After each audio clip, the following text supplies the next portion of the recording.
Me toca presentar a nuestro tercer panelista, Rafael Palacios. Él es abogado de la Universidad de Chile, magíster en Ciencias de la Antropología, el Derecho y la Sociedad de la London School of Economics and Political Science de Londres y magíster en Administración de Empresas de la Pontificia Universidad Católica de Chile. Es experto en políticas públicas con más de 15 años de experiencia académica y profesional en asuntos públicos, corporativos e industrias reguladas. Actualmente se desempeña como vicepresidente ejecutivo de la Asociación Chilena de Desalinización AG ACADES. Es parte del grupo de incidencia de Fundación Pivotes, plataforma de incidencia pública sin fines de lucro para la búsqueda e impulso de causas a través de las técnicas de decodificación, diálogo, experimentación y acción en organizaciones de la sociedad civil. A lo largo de su carrera ha desempeñado roles clave en importantes empresas y organizaciones. Fue gerente de Estrategia y Opinión Pública de la CADEM, director de Políticas Públicas y secretario general de SOFOFA y abogado jefe de la empresa Colbún, entre otros. Es director de la Sociedad Chilena de Políticas Públicas, miembro de la red de expertos del Foro Económico Mundial, miembro del Comité Técnico de la Subdirección de Investigación Aplicada de la Agencia Nacional de Investigación y Desarrollo, ANIT, miembro del Comité Asesor del Centro de Políticas Públicas de la Universidad Católica, del Comité Ejecutivo del Comité de Ciencia, Tecnología e Innovación de la Embajada de Estados Unidos en Chile, de la Universidad Católica, y panel asesor nacional del Centro de Ciencias del Clima y la Resiliencia. Con ustedes dejo a Rafael Palacios. Muchas gracias. Bueno, primero agradecer la invitación, ¿no?, a la universidad por esta posibilidad, por el foro. Súper interesante que estemos en el fondo en un lugar distinto de la industria o de la academia donde normalmente estamos presentando. Así que qué bueno que haya interés por este tema. Espero que la presentación que haga los motive un poco. No va a ser una presentación muy... no se preocupen, no va a haber mucho detalle técnico, por el contrario. Vamos a dar en el fondo un poco un marco general de lo que es este concepto, la seguridad hídrica, ¿ya? Que es clave un poco en nuestro país y vamos a ver por qué. Vamos a hablar un poco de cambio climático. A mí me soplaron recién que estuvo Marcelo Mena antes que yo, así que asumo que ya todos saben lo que es el cambio climático y de ahí vamos a partir, digamos, ¿ya? Después lo que son las nuevas fuentes de agua, lo que es producir agua, el reuso y la desalación en Chile y finalmente algunas preocupaciones muy conocidas, digamos, de la opinión pública o de todas las personas respecto de la producción de agua a través de estas dos fuentes. A ver, el cambio climático, y no voy a decir lo que es, ¿no?, pero simplemente decir que tiene dos grandes líneas de trabajo, ¿no? Esto a nivel de Naciones Unidas y de las COP y de todo. Una es la mitigación, que fue probablemente lo que Marcelo más les comentó, ¿no?, que tiene que ver con el sector energía, con las emisiones de gases de efecto invernadero, con la carbono neutralidad, la transición energética, todo nosotros, el paradigma, por así decirlo, que está albergado en el fondo en Naciones Unidas y de ahí nosotros en Chile tenemos una ley marco, etc. Pero hay otra vertiente del cambio climático que es más desconocida muchas veces, pero tal vez tanto o más importante, que es la adaptación, ¿ya? La adaptación básicamente tiene que ver con que nuestra sociedad, nuestra economía, nuestras ciudades van a tener que adaptarse a esta nueva condición climática. Eso significa que van a tener que enfrentar fenómenos como los que ya, los que somos más viejos, en el fondo sabemos que son nuevos, que empezamos a ver. Grandes sequías, ríos atmosféricos. Ahora creo que pasado mañana llueve y se anuncia que van a haber ríos atmosféricos, digamos, en el sur de Chile. El hecho de que ahora tengamos una isoterma mucho más elevada y por lo tanto no tenemos acumulación de nieve, etc. Todos los sectores productivos, la agricultura, los puentes, los caminos, los puertos, por ejemplo, que ahora enfrentan un 30% de indisponibilidad por causa de mareas. Tenemos muchas más altas mareas que antes, o en el fondo marejadas. Todo eso tiene que adaptarse, ¿ya? Tenemos que cambiar nuestra infraestructura, tenemos que cambiar las fuentes de agua, etc. Y todo eso en el fondo cuesta mucha plata, ¿no? Esto es, digamos, una gran incógnita. ¿Cuánto vamos a tener que invertir y cambiar en adaptarnos a esta nueva condición climática? Todo lo que yo les voy a decir de ahora para adelante está, digamos, en esta vertiente, la adaptación. No me voy a referir a lo que es la mitigación de gases de efecto invernadero. ¿Por qué es importante? Bueno, esto para que tengamos un mapa mundial, esta es la última versión del mapa de riesgo climático, ¿no? Cuando hablamos de riesgo climático, todavía estamos hablando de cambio climático. Y ahí vemos que Chile, si bien es cierto, está, digamos, bien expuesto al cambio climático, no es de los países que enfrenta el mayor riesgo climático, ¿no? En términos de cambio climático. Pero si nos vamos a lo que le decía yo, a la adaptación, ¿ya? La adaptación en un gran porcentaje, no voy a matricular con uno, digamos, pero yo diría que más allá del 80%, permanente con agua, ¿ya? Tiene que ver en el fondo con la escasez de agua permanente, tiene que ver a veces con la abundancia de agua que puede caer en un lapso de tiempo muy corto, tiene que ver con el aprovisionamiento de agua, en un 80%. ¿Ya? Y cuando hablamos de agua, o por lo menos del estrés hídrico, que es el concepto que se utiliza normalmente, vemos que Chile sí ya queda, digamos, en el mapa de color rojo, ¿ya? Siendo dentro de los 20 países expuestos con mayor vulnerabilidad al cambio climático, yo diría que estamos entre los, por lo menos en el top 10, digamos, de expuestos al mayor estrés hídrico, por lo menos al 2040, ¿ya?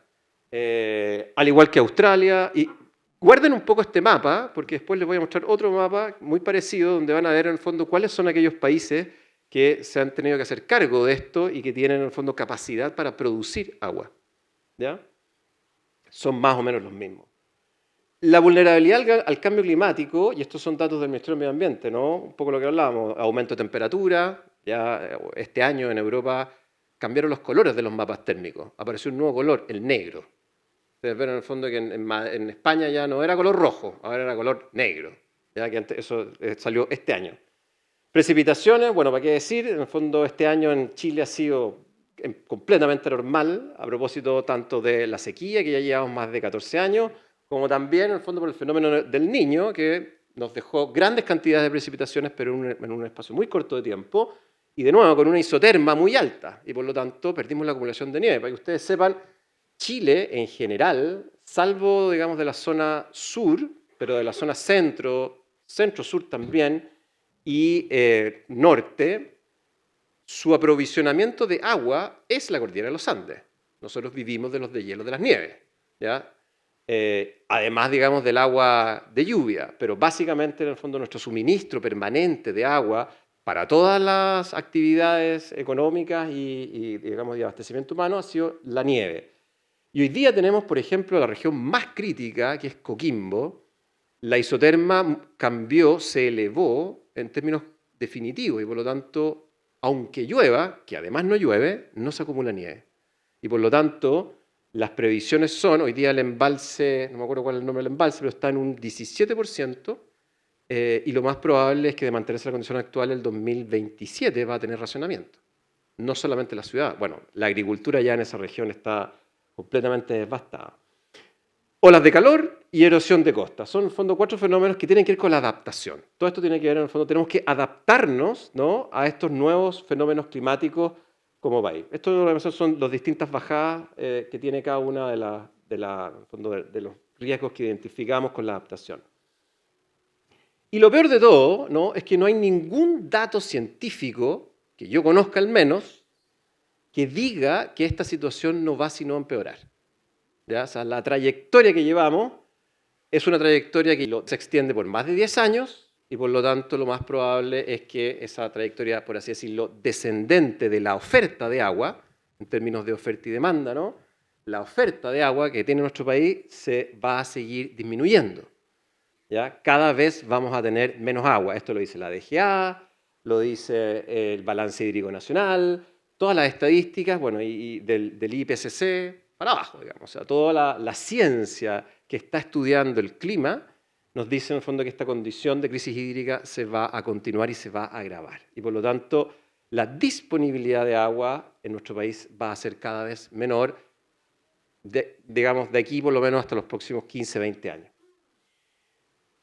Y esto se agrava aún más si la oferta de agua disminuye, la demanda, es decir, el consumo de agua, a su vez, va a crecer.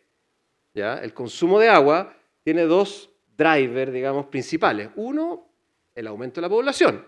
A mayor población, mayor consumo de agua. Se le puede pedir a la gente con campañas de concientización que se duche menos, ¿ya? Pero finalmente es tan marginal, digamos, que el consumo de la población no va sino subir. Y por otro lado, tenemos también las actividades productivas, o lo que es el crecimiento económico, ¿no? Todas las actividades productivas necesitan agua, en mayor o menor cantidad. ¿Para qué decir la agricultura, no? Si queremos que Chile siga siendo una potencia alimentaria o un poco más cerca, queremos la seguridad alimentaria, que podamos abastecernos nosotros mismos de alimentos, la agricultura es intensiva en agua. La industria forestal también, la minería también, ¿ya? Muchas actividades industriales necesitan agua y el problema que tenemos hasta el momento es que no hay un bien sustituto, no hay cómo reemplazar al agua, ¿ya? No se puede reemplazar por otra sustancia que algún laboratorio esté desarrollando, ¿no? O sea, si no hay agua, tenemos que cerrar con candado.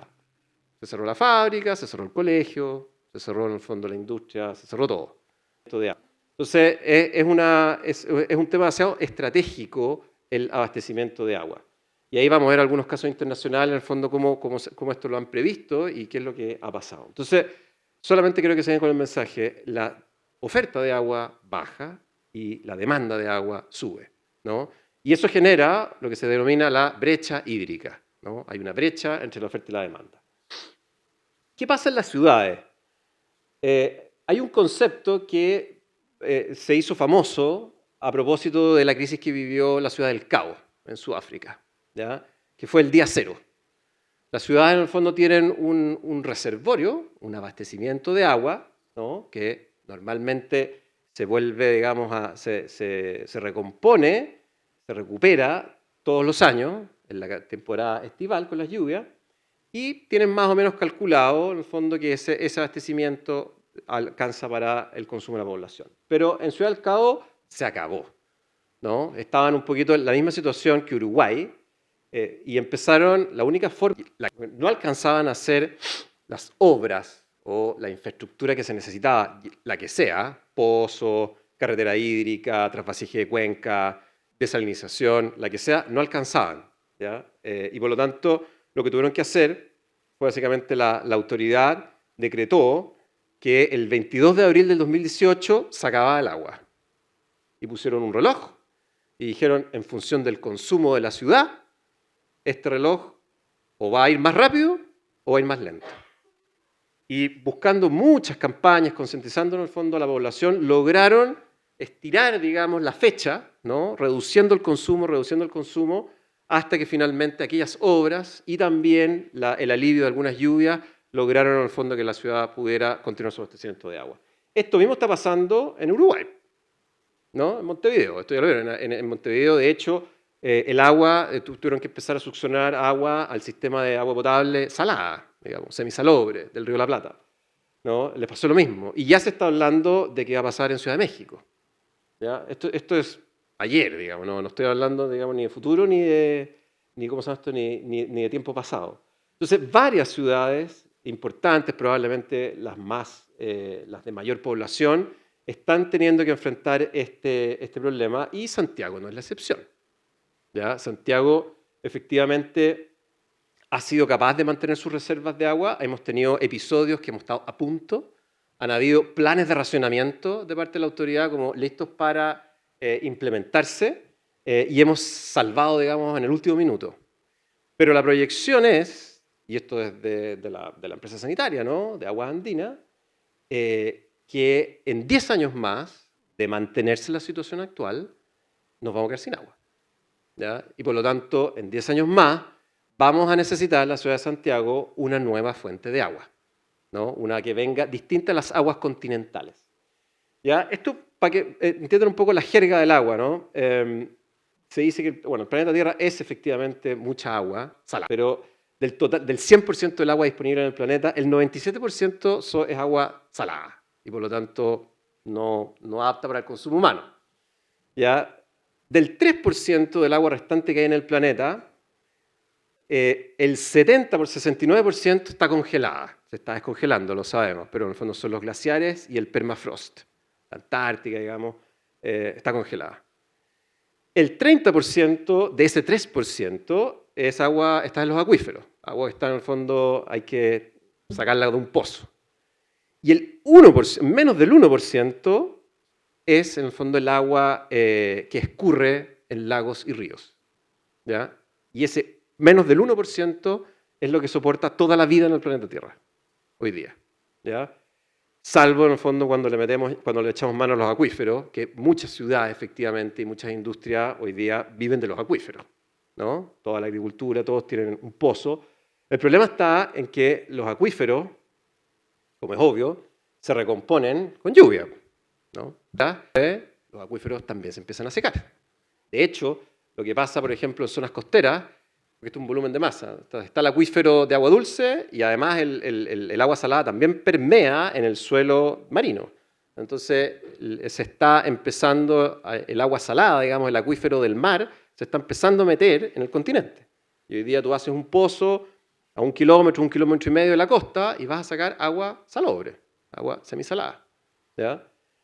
Porque los acuíferos se están acabando también, ¿no? Hay otros datos ahí más específicos de esa agua, de ese menos del 1%, en el fondo están los humedales, están los ríos, los lagos, etc. Pero para que sea una idea. Entonces, básicamente, ¿qué es lo que estamos planteando o qué es lo que nosotros hacemos, digamos, es producir agua? ¿Cuáles son las nuevas fuentes de agua? ¿Cómo se puede producir agua? La verdad que no es rocket science, en el fondo nosotros planteamos, hay 2 tecnologías, en realidad hay 3, pero yo me voy a concentrar en 2. 2 tecnologías súper conocidas en el mundo. La primera es la desalación, que es sacar agua de mar y desalarla, y la segunda es el reuso. ¿Ya? En nuestro país tenemos antecedentes bastante relevantes de ambas tecnologías. ¿Ya? Somos bastante, hemos avanzado bastante en reuso y en desalación a nivel regional. ¿Ya? Ahí tienen la planta, el caso de Santiago es bien emblemático porque en el fondo reusa el 100% de las aguas servidas tratadas urbanas, ¿no? En las plantas de la Farfana y la biofactoría, que en el fondo es un reuso secundario, porque ellas tratan el agua y la entregan después, la devuelven a los cauces naturales y esa agua es reutilizada. Y esta de aquí es la planta de la Chimba de Aguas Antofagasta, que hoy día provee el 80% del agua de la ciudad. Y está en una ampliación que va a proveer el 100% del agua de la ciudad. Antofagasta ya es un hito a nivel americano, porque es la ciudad grande de más de 250.000 habitantes, la única en el mundo que va a ser abastecida, perdón, la única en América, abastecida 100% por agua desalada, ¿no? Entonces tenemos bastante impulsado. ¿Cómo funciona esto en los países que lo han hecho bien? ¿Ya? Israel un poco es el campeón de cómo lo ha hecho bien, ¿no? Tanto así que hoy día prácticamente tiene un problema geopolítico, bueno, en realidad tiene varios problemas geopolíticos, pero el hecho de tener agua se ha transformado en un problema geopolítico porque tú no puedes ser un país lleno de agua, digamos, y tener vecinos que se están secando. Entonces lo que están haciendo es que están tirando agua desalada por los cursos naturales de los ríos, de forma tal de que ellos puedan llegar a sus países vecinos y puedan tener en el fondo llenar los mares que eran en ese entonces limítrofes, que también se secaron. Fíjense cómo cambia la parte de abajo. Esto tiene puntero láser, ¿no? Sí. Esta parte de acá era el agua continental, el suministro de agua normal, ¿no? Que era, obviamente, era el máximo, digamos, la máxima fuente, y ha ido sustantivamente decreciendo. Hoy día es el 38% en el fondo de Israel, es el agua de los ríos, el agua continental, la lluvia, todo lo que ese 1% que recién vimos, ¿no? Hoy día el 22% ya es agua desalada, agua que proviene del mar. El 11% es agua salada, que usan agua salada en sus industrias. Se puede utilizar, de hecho en Chile también usamos agua salada en algunas faenas mineras. Y finalmente el 29% es agua de reuso, reciclada. ¿Ya? El agua de reuso es agua que es agua servida, tratada de las ciudades, que se reutiliza en la industria y la agricultura. ¿Ya? No estamos hablando que el agua de reuso es agua potable. Eso existe, hasta donde yo sé, en un pueblo en el estado de Texas, que recirculan el 100% del agua, que se llama la potabilización terciaria, pero eso todavía, digamos, está a nivel es muy innovador y es complicado porque no hay tecnologías todavía para medir las trazas de, por ejemplo, hormonas o antibióticos que pueden haber en el agua, ¿no? Tenemos en el fondo, podemos medir en el agua hoy día todo lo que es coliformes, hierro, metales pesados, todas esas cosas que sabemos que nos hacen mal, pero no todavía en el fondo a ese nivel de precisión. Entonces, este es un país que lo ha hecho bien. Hoy día le sobra el agua, ¿ya? Y tiene un mix, ¿no?, de agua bien relevante.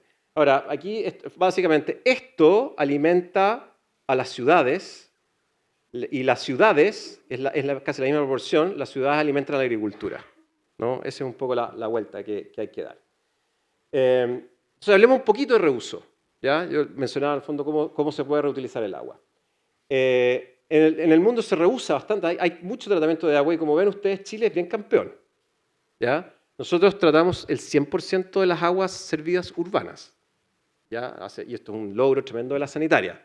Ahora, ese reuso, digamos, muchas veces indirecto, esto es que el agua tratada se libera a los cursos a los ríos, ¿no? Y ahí es capturada y ahí sirve, en el fondo riega nuestras lechugas. Pero todavía tenemos un problema con el reuso. Esto es el reuso a nivel del mundo, fíjense, el campeón, digamos, es Estados Unidos. Y después, bueno, los países, ¿no?, que se están secando, los países de Arabia Saudita, Egipto, Israel. Hay mucho reuso, acá hay mucho por hacer y vamos a ver que en Chile todavía tenemos una brecha importante. ¿Ya? Son 5.5 billones de galones de agua que se reutiliza, ¿no? Y debería ser el 100%. ¿Ya? O sea, para un país como nosotros, que estamos muy bien, digamos, la pifia que tenemos es que hay agua tratada, con un tratamiento primario, pero tratada, que se bota al mar.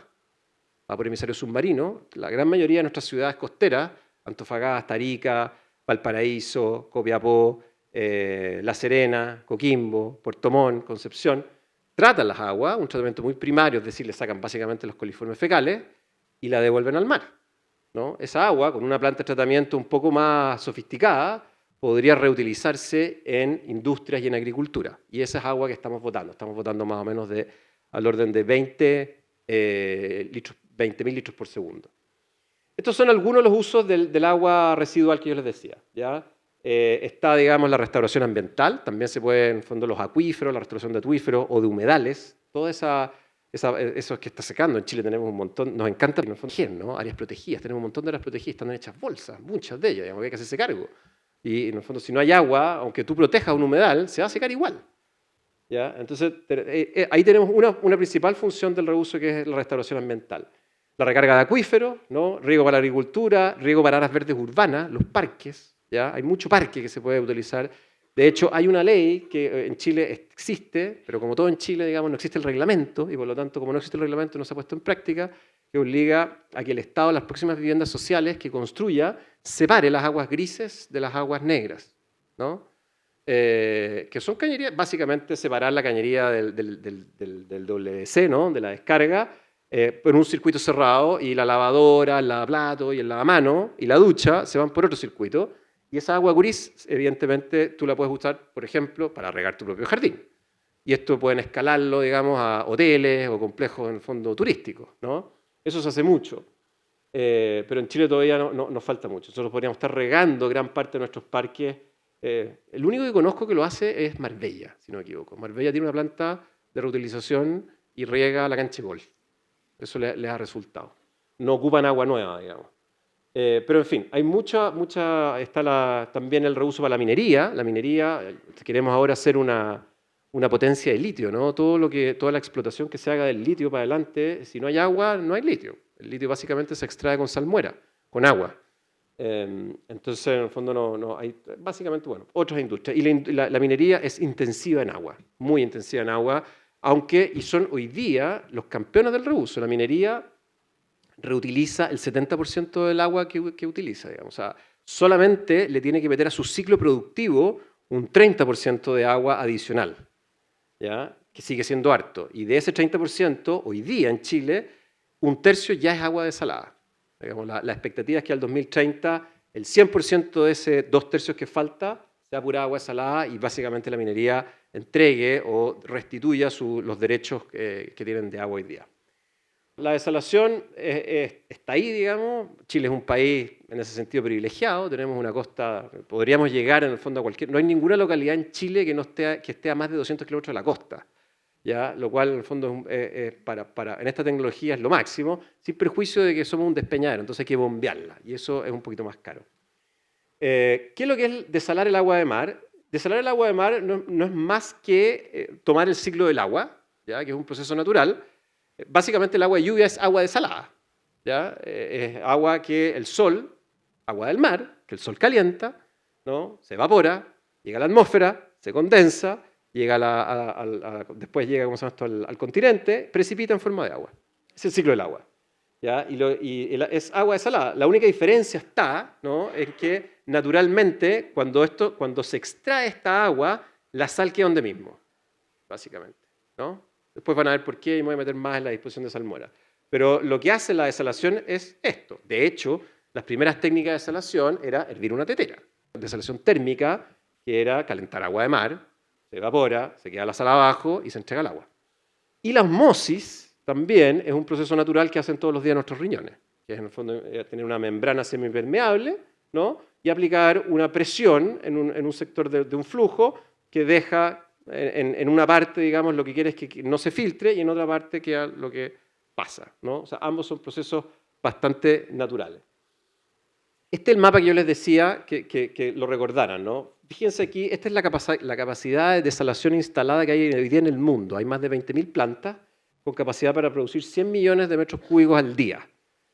100 millones de metros cúbicos al día es harta agua. Imagínense, es un poquito más que un río Biobío, digamos, todos los días que se produce de agua. ¿Ya? Y aquí ustedes ven en el fondo cuáles son los países que evidentemente tienen mayor capacidad instalada. Arabia Saudita por lejos, Estados Unidos, Emiratos Árabes, ¿no? Pero ahí está Chilito, ¿ya?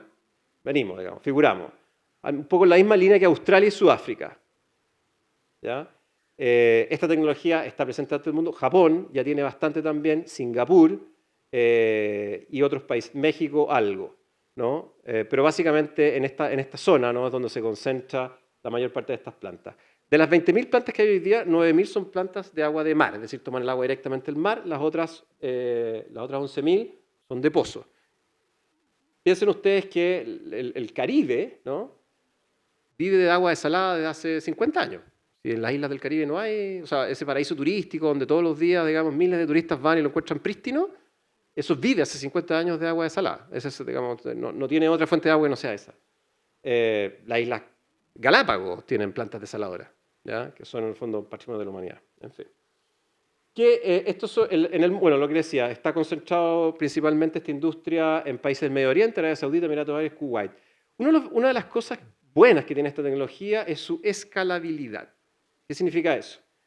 Que la tecnología es la misma para una planta que puede producir 0,1 litro por segundo, ¿ya?, que hay plantas modulares, chiquititas, por ejemplo, los pontones salmoneros de la industria acuícola, tienen una planta desaladora. En el fondo ellos desalinizan y al mismo tiempo tienen una planta de tratamiento. Entonces el pontón básicamente es autosustentable, autosuficiente en materia de agua. Eso es 1 litro por segundo. La planta más grande que tenemos en Chile, que es de BHP escondida, tiene 3.500 litros por segundo. Una planta grandota. En Chile, toda la capacidad instalada es de 8.500 litros por segundo, ¿ya? Esta planta que están construyendo, esta sola planta, es de 1 millón de litros por segundo, ¿ya? Esta planta que está en Israel es de 600.000 litros por segundo. Una planta, ¿ya? Esto en el fondo son plantas que producen el agua para una ciudad completa, digamos, o sea, para una ciudad como Santiago, ¿no? Pero eso es bueno, o sea, es una tecnología que permite escalarla a pequeña escala, APR, caletas de pescadores, containers modulares o plantas gigantescas que tengan la posibilidad en el fondo de alimentar a grandes ciudades o grandes faenas industriales. Que lo que es bastante simple, un poco un esquema, ¿no? Hay un punto de captación donde se toma el agua de mar y en esto aquí empiezan a surgir las preguntas. Bueno, ¿y qué pasa con? Eso lo vamos a ver después, ¿ya? Aquí está la captación del agua de mar, pasa en el fondo por una planta de pretratamiento, luego por en el fondo los módulos de osmosis inversa, que son donde está esta membrana semipermeable, donde se hace el fondo la osmosis. Se dispone la salmuera, que vamos a ver también qué es lo que es, se devuelve al mar la salmuera, y el agua producto es la que en el fondo se tiene que repotabilizar, ¿no? Porque el agua producto es demasiado pura, es como tomar agua de hielo, ¿no? A nosotros nos hace mal, digamos, o sea, hay que remineralizarla poniéndole sales y minerales y otras cosas que, para cumplir con la norma, y eso después se inyecta a la red de agua. ¿Cómo estamos en Chile? Bueno, algo les adelantaba, ¿no? Lo del reuso, ¿no? Que tenemos, en el fondo tenemos una gran cobertura, pero tenemos aquí una brecha de agua que estamos botando al mar. ¿Ya? 8,3, eso era 8,2 metros cúbicos día. ¿Ya? Eso, digamos, es bien imperdonable. Y la desalación, en particular, hay antecedentes en Chile. Siempre tenemos un caso loco en Chile, ¿no? La primera planta solar para desalación de agua del mundo fue construida en Chile, ¿ya? En 1872, en el desierto de Atacama, ¿ya? Y ahí encontré una foto de lo que era. En el fondo eran pequeños módulos, no era tan chica la planta, ¿no? Espejos donde metían el agua desalada, ahí se calentaba, se evaporaba y sacaban el agua, en el fondo, destilada, ¿no? 1872. No fue la única, se construyeron 3 plantas entre 1872 y 1907. ¿Ya? Esta es una foto de otras plantas, esta es térmica. ¿Ya? Aquí básicamente hay una caldera de carbón, donde le metían agua del mar, la evaporaban, salía el agua, ¿cómo se llama esto? El agua producto, y devolvían la salmuera. Este catastro hoy día se ve re mal, pero en el fondo está online, lo hicimos nosotros en ACADES, el gremio que yo represento. Nosotros hicimos en el fondo un catastro. Esto es una superposición de las plantas y proyectos con los colores son la brecha hídrica, lo que yo decía, ¿no? La región de Antofagasta evidentemente es deficitaria, es decir, consume más agua de la que tiene su oferta y por lo tanto necesita producir mucha agua. Lo mismo en el fondo la región de Arica, ahí, la región metropolitana, acá, ¿no? Esto es un mapa del Comité de Cambio Climático que hizo y nosotros lo superpusimos a los proyectos y las plantas. Esto lo pueden ver ustedes online. Y es una industria que claramente tiene mucha perspectiva de crecimiento, ¿no? Porque finalmente el driver o lo que la moviliza es que es porque no es la única, pero es una de las soluciones que tenemos para poder enfrentar esta crisis hídrica, ¿ya? Y tenemos perspectivas de que probablemente de hecho al 2025 se va a aumentar en un 50%, o sea, de los 8.500 vamos a pasar a 12.000 litros por segundo, y al 2030 es muy probable que la tripliquemos, ¿ya? O sea, es una industria en el fondo que va a seguir creciendo, principalmente impulsada por la minería, dado que las mineras en el fondo tienen esta meta autoimpuesta de liberar en el fondo sus derechos de agua al 2030. Ahora, también tenemos una emergencia sanitaria, ¿no? Regiones como Coquimbo, Valparaíso, están muy complicadas. Si no tienen nuevas fuentes de agua, no van a poder, van a enfrentar racionamiento, ¿no? Y el problema que tenemos es que estas plantas, bueno, todo en Chile, ¿no? Todo proyecto de inversión se demora. Menos de 6 años en echarlo a andar es imposible pensar. Entonces, la decisión que se toma ahora, piensen ustedes que va a estar para el 2028 y ya llegó el racionamiento. ¿Ya? ¿Para qué sirve? Bueno, agua desalada para el consumo humano, ya les dije, ¿no? A gran escala, Ciudad de Antofagasta, o pequeña escala, caleta de pescadores, ¿no? Estos son containers modulares que también sirven para alimentar en el fondo hasta 10.000 personas. Agua para la minería, ¿no? El principal driver, fíjense ustedes, este es un poco el consumo de agua desalada que proyectan ellos al 2030, ¿no? Esto va a ir subiendo y el consumo de agua continental va a ir bajando, ¿no? Este es el crecimiento de la capacidad instalada que ellos esperan. Esa es la planta de Coloso que les decía yo de 3.500 litros por segundo de HP. Pero muy importante y probablemente el mayor desafío que tenemos por delante es el agua desalada para la agricultura, ¿ya? Esto nos va a cambiar la escala y aquí es otro el país que hay que mirar, es básicamente España, ¿no? España es una potencia en esto. Aquí pongo un gráfico, fíjense ustedes cómo ha subido el suministro de agua desalada para la agricultura. Esto es solamente para la agricultura hasta el 2017 y esto sigue creciendo, ¿ya? Y aquí en Chile estamos muy en pañales. Aquí esto es una instalación piloto del Hub Ambiental de la Universidad de Playa Ancha, en el fondo que están regando frutillas con agua desalada, viendo en el fondo si el agua desalada tiene propiedades que de hecho ya han tenido resultados, aumenta, digamos, la productividad de la frutilla. Esto es en Puyay, ¿ya? Pero aquí tenemos desafíos importantes y probablemente, y esto también siguiendo el caso de España, ¿no? Un rol del Estado que no puede ser reemplazado, ¿no? Aquí se necesita articular a muchos productores agrícolas, subsidiar probablemente también en una primera etapa, ¿no? Y para poder hacer un poco un abastecimiento democrático del agua, porque claro, efectivamente el agua. Varias conversaciones nosotros con los palteros, ¿ya? Que hoy día tienen un producto de alto valor que puede pagar el agua, pero en el fondo cuando tú hablas de agua para la agricultura, hay que en el fondo pensar que no puedes tener un agricultor con agua y otro sin, ¿no? Entonces tiene que haber un rol un poco más social y perfectamente así, de hecho, lo hizo España y así creció. Y finalmente, agua salada para el futuro. Yo les hablaba ya del litio, ¿no? El litio en el fondo no va a poder desarrollarse en este país si no tenemos nuevas fuentes de agua. Y el hidrógeno verde.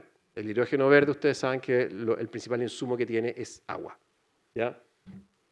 Para cerrar, preocupaciones de la opinión pública, así le puse, digamos, pero esto, donde voy me lo preguntan, así que esperaré a adelantarme a algunas de sus preguntas. ¿Ya? Hay un proyecto que se llama Aguas Pacífico que ha tenido una connotación importante, digamos, la oposición de las comunidades, ¿no? La oposición de las comunidades, esto es difícil, se rebelan, dicen en el fondo que hay contaminación, que esto produce zonas de sacrificio, que la salmuera es un barro tóxico, ¿no? Hay un montón de ideas, en el fondo, de que esto genera un daño ambiental irreparable, ¿no? Vamos a ver las más conocidas y una a una va a poder esclarecerlas. La más típica es la disposición de la salmuera, ¿ya? ¿Qué es la salmuera? La salmuera es la misma agua de mar. Tú tomas 2 litros de agua de mar, lo pasas por el proceso de osmosis inversa y sacas 0,9 litros de agua producto o agua en el fondo fresca y 51% de salmuera, que es la misma agua de mar, pero con el doble de la concentración de sal. Es decir, el Océano Pacífico tiene 3,6 porcentaje de sal de 3,6%. Si tú la salmuera, tú lo devuelves en el fondo esa misma agua con un 6% de sal, ¿ya? Eso es la salmuera. Es agua de mar, pero que en vez de tener un 3,6% de concentración de sal, tiene un 6% de concentración de sal, ¿ok? Esa es más o menos la proporción, no más o menos, es más o menos exacta, ¿ya? ¿Cómo se descarga la salmuera? La salmuera en el fondo se descarga por un emisario submarino, es un tubo que tiene una cosa que se llaman difusores. ¿Para qué? Antes habían, de hecho creo que tengo una foto aquí, claro. La descarga de salmuera en algunas plantas era así, ¿no? O sea, descargaban directamente como si fuera un río, ¿vale? Y evidentemente la concentración de sal se empezaba a expandir. La tecnología de hoy, en el fondo, es un emisario submarino que tiene unos difusores que maximiza su capacidad de dilución y dispersión. Eso quiere decir de que, en el fondo, el área de agua, la pluma salina, ¿no? Es muy pequeña, tiene un área pequeña. No es una gran área donde va a estar esa concentración de sal, sino que es un área bastante pequeña. Les voy a mostrar una foto. Este es un modelo de una planta que podría alimentar a la ciudad de Valparaíso, ¿ya? A toda la ciudad de Valparaíso. Esta es una cancha de tenis, ¿ya?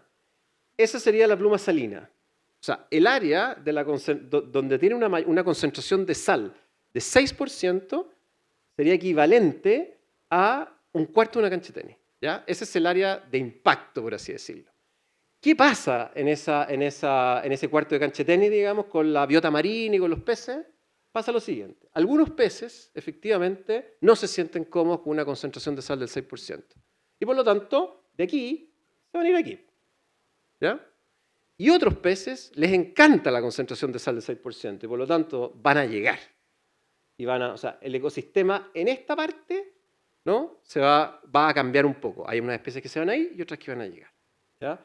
Ahora, esto, disclosure, digamos. Si tú pones una descarga de salmuera en una bahía cerrada con poca capacidad de dilución, esta área se va a agrandar, evidentemente, ¿no?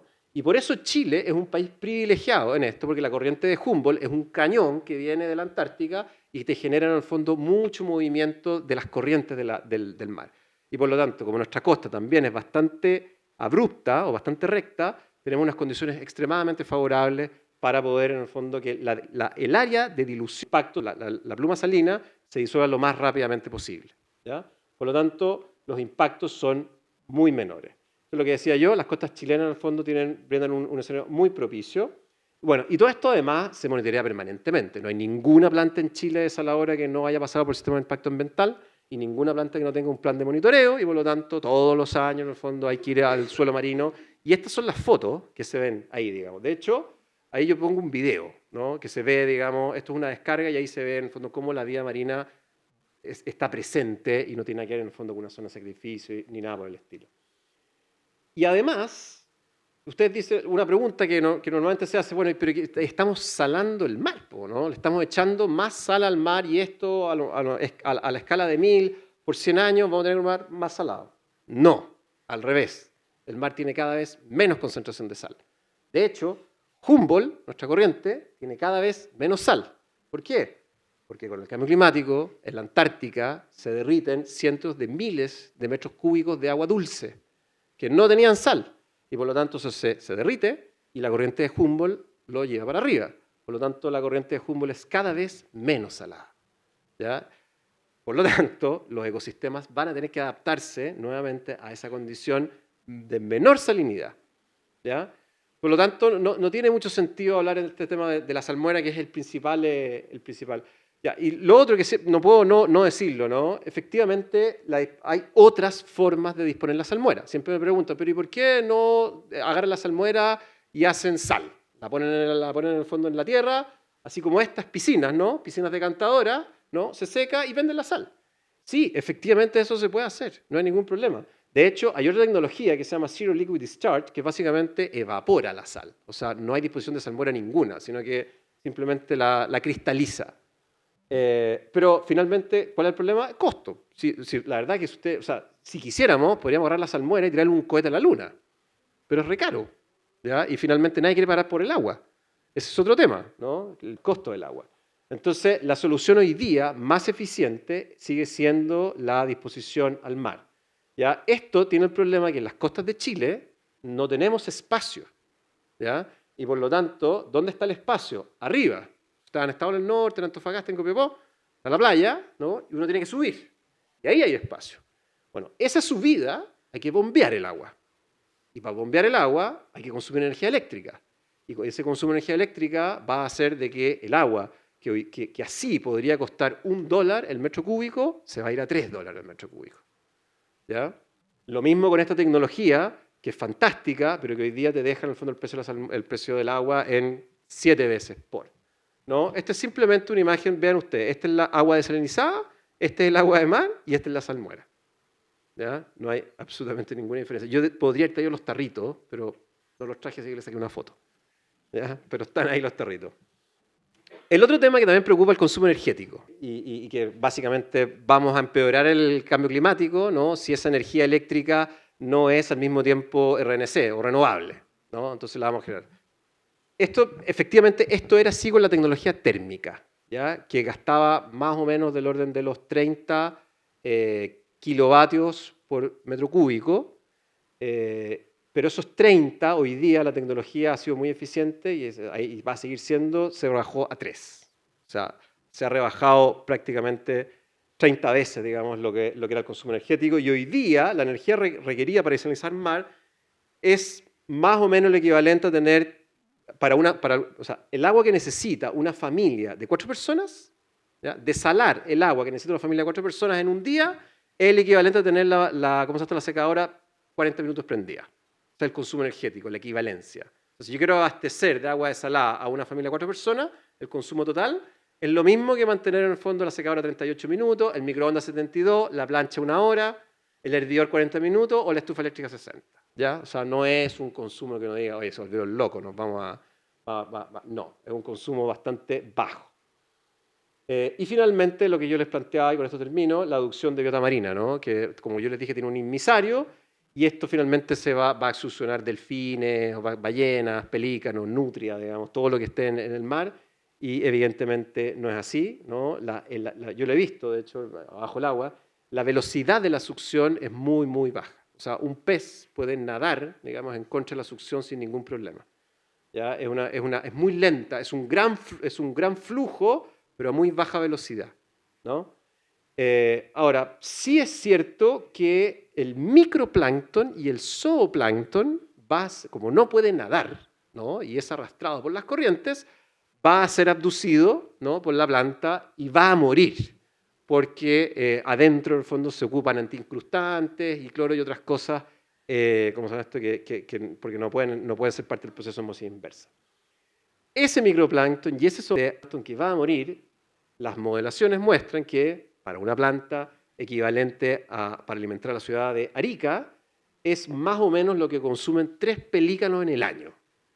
¿Ya? O sea, tampoco es un impacto ambiental que uno diga que no pueda ser mitigado, ¿no? Ese microplancton y ese zooplancton se puede, en el fondo, por así decirlo, sembrar o se puede compensar. Lo último, con esto termino, para abrir algunas preguntas. Están todos invitados como estudiantes, ¿ya? A precio gratis, digamos, para que se comuniquen conmigo después. Nosotros vamos a hacer un congreso.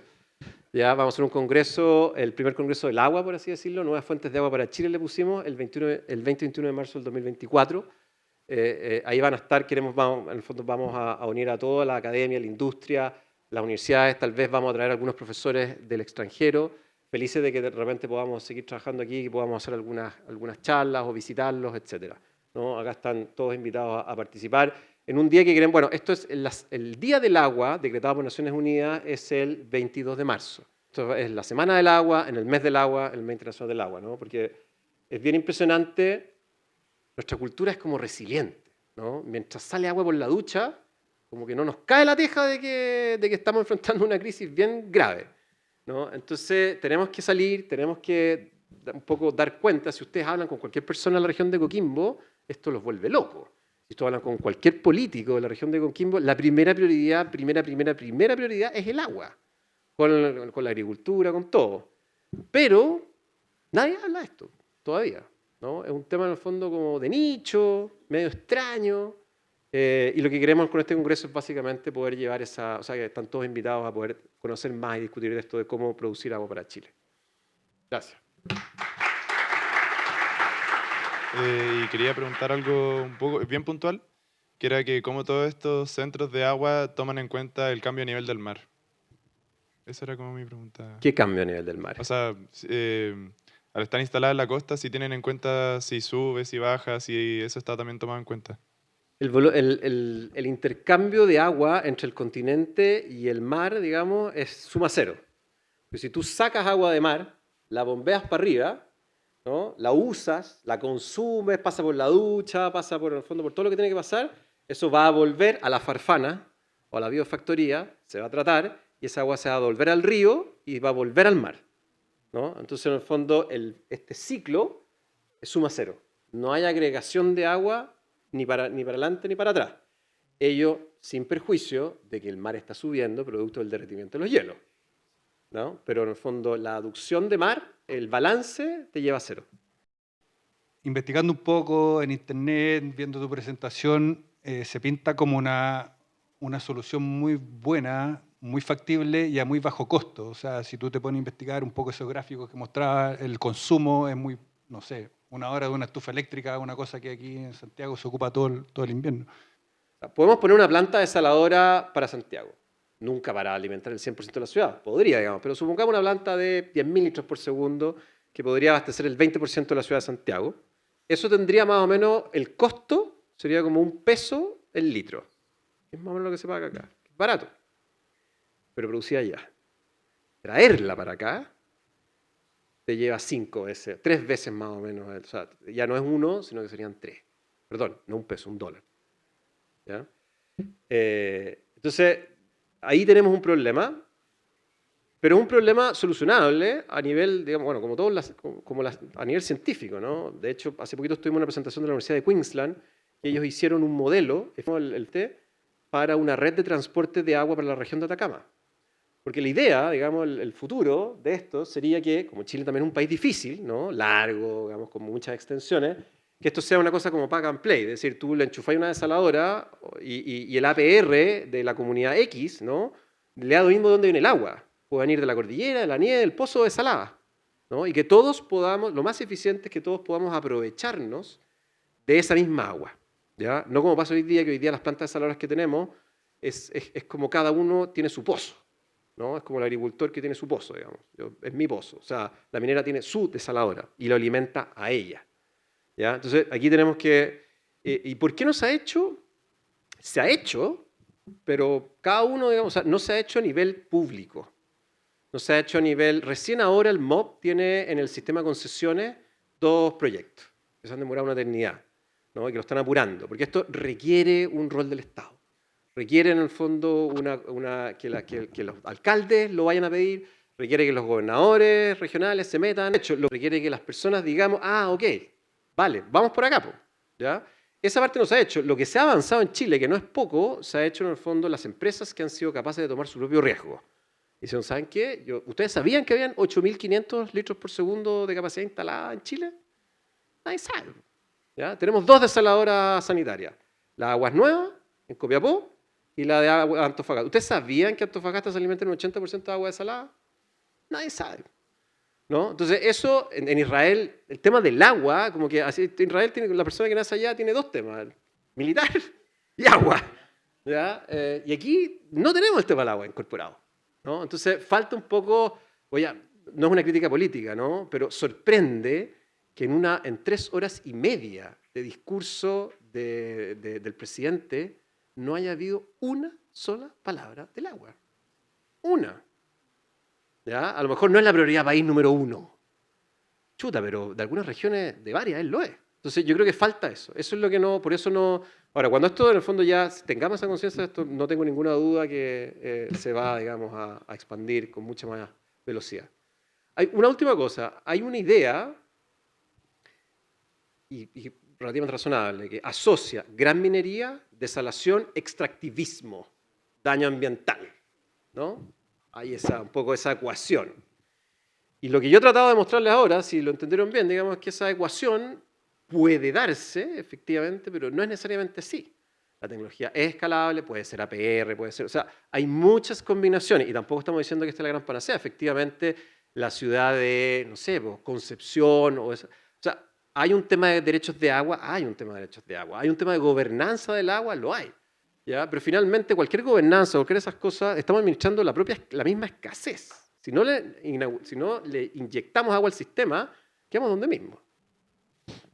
Muy interesante todo lo que tú has puesto. Hay 2 temas, 3 puntitos muy concretos. Uno respecto de, dentro de la ignorancia de abogado también y no de químico, ¿por qué en ese ejemplo que tú das de 1 litro de agua de mar que se extrae, tiene, no sé, por decirlo, 10 gramos de sal? ¿Por qué al devolverse esa misma cantidad de agua se aumenta en 3 o en 4 veces? No, la proporción es la misma. O sea, si tenemos 3,6, que estoy diciendo un número aproximado. En el fondo debería ser exactamente 7,2. Pero es matemática. No, exactamente matemática. Pero de todos modos es más. Es el doble. ¿Pero por qué? O sea, una explicación. Porque en el fondo le saqué la mitad del agua. O sea, si tenía un recipiente con 2 litros y una X cantidad de sal, saqué agua, ¿no? Ya, y por lo tanto no saqué la sal.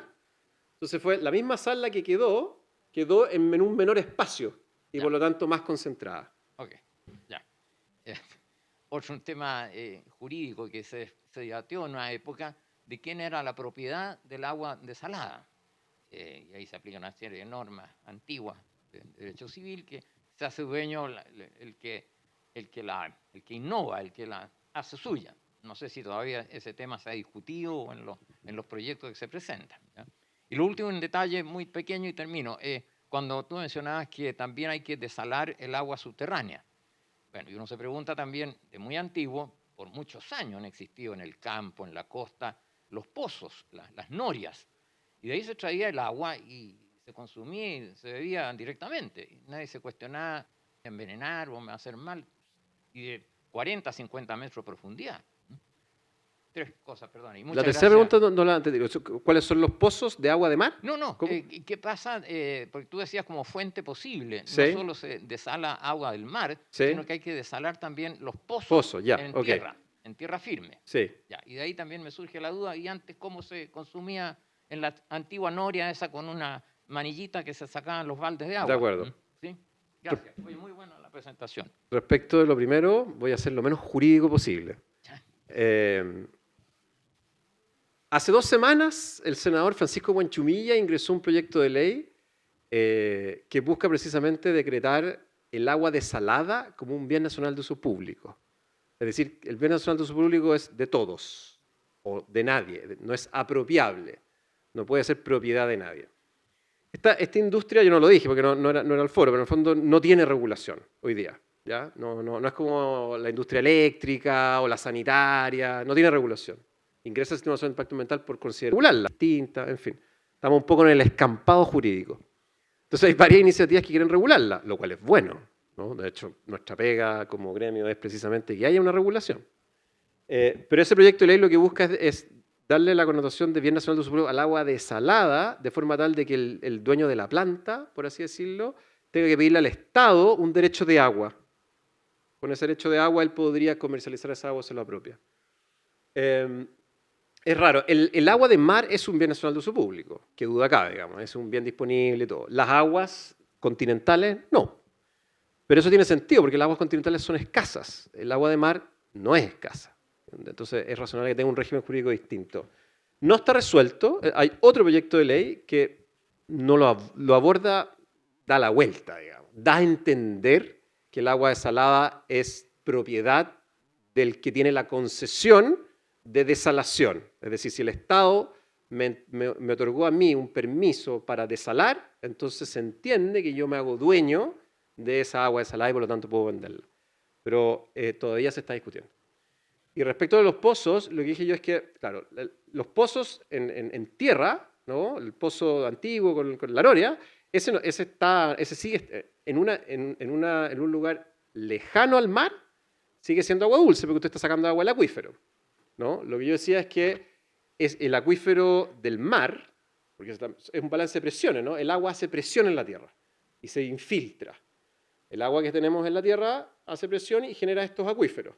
El agua del mar también hace presión y en la plataforma oceánica también hace presión. Entonces, cuando la presión de este lado, porque hay menos agua, cede, en el fondo el acuífero marino empieza a penetrar, ¿no? Y en ese proyecto de las salinas de Puyay, que debe estar a 1,5 kilómetros de la costa, la desaladora tiene un pozo. O sea, es agua salobre, ya. El acuífero en el fondo está empezando a ingresar a la... Ahora, de nuevo, esto va a ser balance de agua. En la medida en el fondo que haya más agua, esa agua hace presión y empuja al acuífero del mar. Pero ¿dónde va a estar la minera? Si según estas tendencias, lo más probable es que cada vez el acuífero marino, en el fondo, cada vez los pozos de antaño van a ser cada vez más salados.